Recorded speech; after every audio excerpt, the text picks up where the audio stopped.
Monday we drove about 2 hours from Kisumu through Busia to Nimbale. In Nimbale we visited 3 separate schools to see how OVAT was helping with the feeding program and the microfinance program.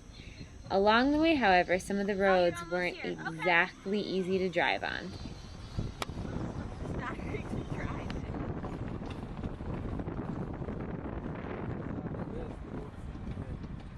Yeah.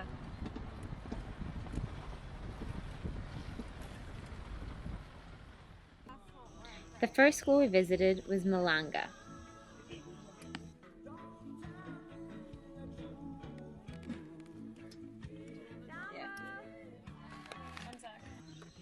From there we visited Mignole, and then the next day we visited Quirare.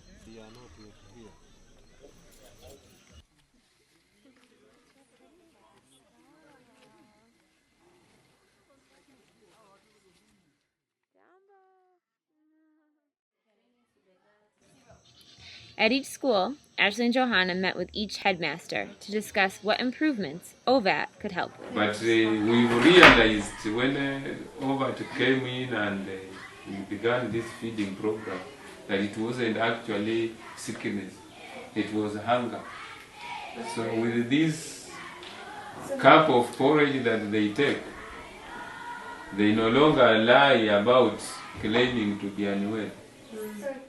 If you could do one thing to change the school, what would you want? What's your first thing that you would want to help the? If we could do more to help you, what's the first thing you would want? Classrooms. To build to actually have a classroom, to not have mud walls, to have a concrete floor.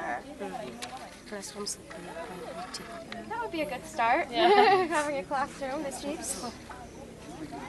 Especially, like the program, what I know is that the program is really doing well. The only thing is that maybe it needs to really expand because of the poverty level. There are some children who do not even take porridge. There are teams they don't even eat because the times they don't contribute. It also comes up.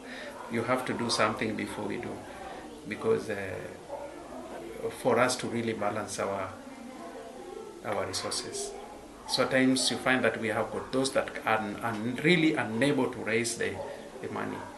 And at times you tell them, okay, you can go on feeding maybe for a week and then try to bring, but you find that some of them are not able. And it becomes embarrassing for you to say now you stop eating because something of the sort. While at the schools, Ashley and Johanna met with 3 successful loan recipients from each school. They also gave books to the headmasters that were donated from OVAT. We shall give to the students, to the learners, so that they can receive and if possible take their photos. You record as they receive. And I think it will be good. Senor? Yes. Yeah. And then the other thing is, we want to buy all 40 pads that you have today to distribute all of them.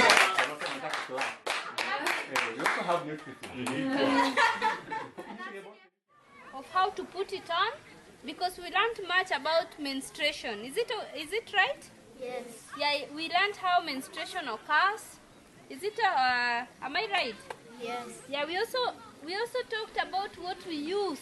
Like when they don't have sanitary towel, they use horrible things. Some of them told me they even go to an extent of using cow dung. Oh, jeez. Yeah. So we talked about all that, and we came to a conclusion that instead of using all those dirty materials and all those bad materials, we can use the reusable sanitary towel.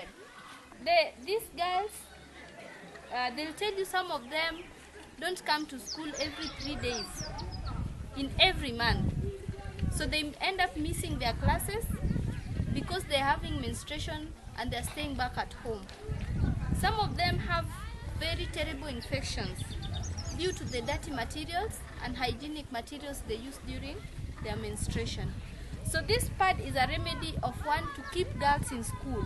We need them to be in school full time for them to perform as boys.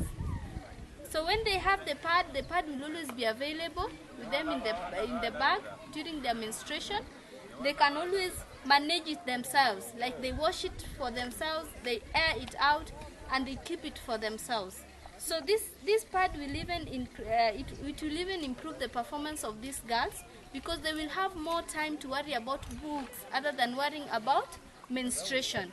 Yeah. So the key message that we give with this pad is that it keeps girls in school, and that is one of the goals we are fighting to achieve. Yeah. While watching these children play soccer, it reminded me that this is what childhood should be: carefree fun, not worrying about whether or not you'll have the nutrition to get through the day, writing utensils for the next day at school, or even a classroom in next term.